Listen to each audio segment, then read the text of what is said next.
Up first tonight, a Maryville pastor reuniting with his family following a deadly shootout in South Africa. The South African Police Service says 34-year-old Josh Sullivan was abducted from his church in South Africa Thursday evening. Police say they found him yesterday in a vehicle outside a safe house where they believe he was being held. You know, after 3 unidentified suspects were fatally shot, Sullivan walked away unharmed. 6 on Your Side reporter Naomi Hilmer joining us now here in the studio with more. Naomi.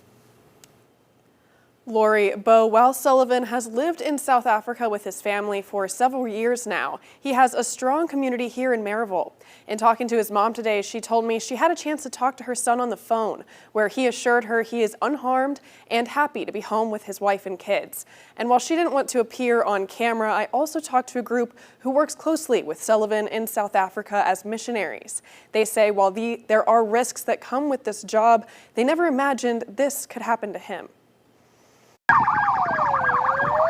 After days of waiting and praying for Josh Sullivan's return, Mark Coffey with Missionaries to South Africa says their prayers were finally answered. So April 15th, instead of tax day, it's Josh Sullivan Day.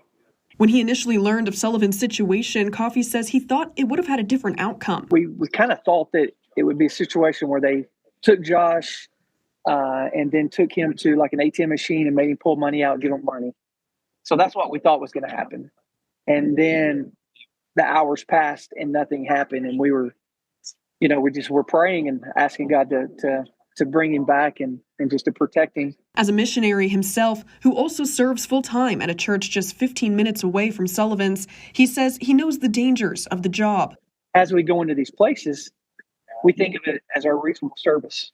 We don't go in to die. We don't go in to risk our lives or to risk our families' lives. But we know that Jesus is worth it. Having known Sullivan for nearly 10 years, he says he and his wife are devoted to their community in South Africa. Josh is a servant. He's willing to jump in and help any way he can, whether it's financially, whether it's just going and working. Anything we've ever needed to do or try to do there in South Africa, Josh has always been involved. They just have a heart for the people. And while Sullivan's abduction and rescue has happened while Coffey was visiting the States, he says he's not afraid to return to his work. So we take precautions. We try to not put ourselves in an unnecessary danger. But, if you want to impact the neediest people of the communities, you've got to be willing to risk something.